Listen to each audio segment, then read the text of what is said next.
अस्सलाम वालेकुम। 14 अगस्त celebration day, हमारी आज़ादी का दिन। इस डे को सेलिब्रेट करने के लिए हमारी क्या लिमिटेशन होनी चाहिए और वो कौन सी गलतियां हैं जो हम हर साल कर रहे होते हैं, इस हवाले से बात करने के लिए प्रोग्राम में शामिल हैं हमारे साथ कराची से मोहम्मद उमैर और इस्लामाबाद से मिद्दत हाशमी। जी उमैर, ये बताएं कि 14 अगस्त को हम जो है इंडिया से आज़ाद हुए, हमको एक अलग जो है वो इस्लामी मुल्क नसीब हुआ और जो है वो इस वजह से जो है हम आज़ादी खुशी में जो है वो इसको सेलिब्रेट करते हैं। मेरे ख्याल से ये वो एक पॉइंट है जो सिर्फ हमारी न्यू जनरेशन को पता है और हमारे पेरेंट्स और हमारे स्कूल कॉलेज में सिर्फ शायद यही एक पहलू बताया गया है। जबकि अगर मैं इसके दूसरे पहलू की बात करूं अगर, तो बड़ा ही एक खौफनाक और हौलनाक मंजर था जब लाहौर स्टेशन पर ट्रेन आके रुकी है और उसके अंदर से जो है वो जली हुई कटी हुई लाशें निकली हैं। छोटे छोटे बच्चे जो है वो बिलक बिलक के रो रहे थे क्योंकि उनके वालिदैन को उनके सामने ज़िबा कर दिया गया था। शायद मुझे लगता है कि ये पहलू उन बच्चों को नहीं बताया गया है, क्योंकि अगर ये न्यू जनरेशन को पता होता तो वो ये सेलिब्रेट एक तरीके से करते हैं, ना कि दूसरों को अजियत पहुँचा के। जी हाँ, आजकल हमारे जो है बच्चे हैं वो क्या कर रहे हैं कि बाइक्स के साइलेंसर निकाल के दंदराते फिर रहे हैं पूरे शहर के अंदर, और इसके अलावा जो है मुख्तलिफ़ किस्म के पटाखे और बाजे आ चुके हैं।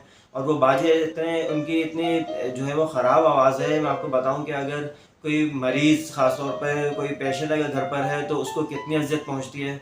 इसके अलावा जो है वो अगर बच्चे सो रहे होते हैं तो वो उड़ जाता है। तो इस हवाले से आपकी क्या राय है उमैर? आप जो है वो क्या समझते हैं कि हमें किस तरह सेलिब्रेट करना चाहिए, हमारे पेरेंट्स की क्या जिम्मेदारी है? जी जी फैसल, बहुत बहुत शुक्रिया, बहुत मशकूर हूँ कि आपने मुझे मौका दिया एक इंतहाई अहम टॉपिक पे बात करने के लिए। देखें, ये जो बाजें हैं बिल्कुल ये तकलीफ़ का बाइस हैं। ठीक है जी, घर में बच्चे, बूढ़े, बीमार, बुज़ुर्ग वग़ैरह सब होते हैं, डिस्टर्बेंस होती है इसकी वजह से।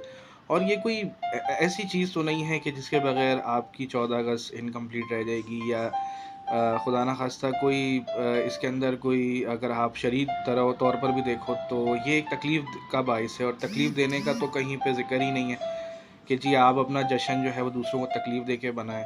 देखिए, वेस्ट ऑफ टाइम भी है और वेस्ट ऑफ मनी भी है, ठीक है ना? ये कोई ऐसी अच्छी चीज़ तो नहीं है कि जी इसको आप नहीं बजाएँगे तो जी आपकी जो है कोई सेलिब्रेशन जो है वो एक्सेप्ट नहीं की जाएगी, ठीक है? और हमारे जो आला अथॉरिटीज़ हैं उन्होंने भी इस चीज़ का नोटिस लेते हुए इसके ऊपर जो है वो पाबंदी लगाई है। तो मैं समझता हूँ कि बहुत अच्छा और बहुत सही फ़ैसला है, बहुत अक्लमंदाना फ़ैसला जो है वो किया गया है। तो बिल्कुल सही है कि इस चीज़ को बैन होना चाहिए और पाबंदी पक्की इस चीज़ के ऊपर होनी चाहिए। Thank you. जी, बहुत शुक्रिया उमैर, आपने बड़ी डिटेल में बताया है। मिद्दत हाशमी की तरफ चलते हैं। जी मिद्दत, अस्सलाम वालेकुम। आप क्या कहती हैं इस बारे में कि हमारी क्या जिम्मेदारियां हैं और जो है वो इस डे को कैसे सेलिब्रेट किया जाए? अस्सलाम वालेकुम। जश्न आज़ादी, हम जश्न आज़ादी कैसे मना रहे हैं आजकल?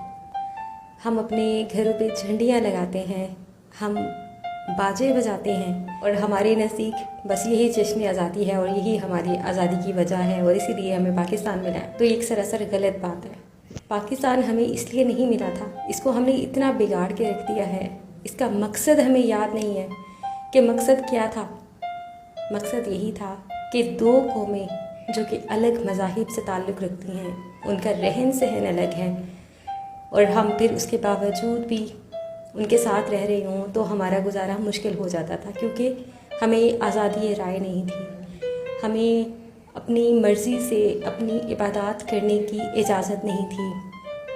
लेकिन आजकल हम क्या कर रहे हैं, जब हमें जश्न आज़ादी मनानी होती है तो हम लोग बाजे बजा के अपने ओस पड़ोस में बहुत से लोगों को डिस्टर्ब कर रहे होते हैं। बाजे बजाना बिल्कुल भी जायज़ नहीं है, क्योंकि इससे एक तो शोर की आलूदगी होती है और दूसरा बहुत से गरीब में आगे पीछे लोग बीमार भी होते हैं, अपने घरों पे परेशान बैठे होते हैं। किसी को क्या परेशानी होती है ये आप नहीं समझ सकते। उम्मीद करती हूँ मेरी वीडियो आपको अच्छी लगी होगी।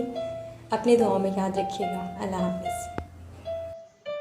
जी बहुत बेहतर and thank you very much आप दोनों का। इसी के साथ वीडियो का अख्ताम करता हूँ कि अल्लाह से दुआ है कि हमें हर उस काम से बचाए कि जो दूसरों के लिए बाइस तकलीफ़ बने और अज़ियत का बाइस बने। इसी के साथ इजाज़त दीजिए। Take care. अल्लाह हाफ़िज़। पाकिस्तान जिंदाबाद।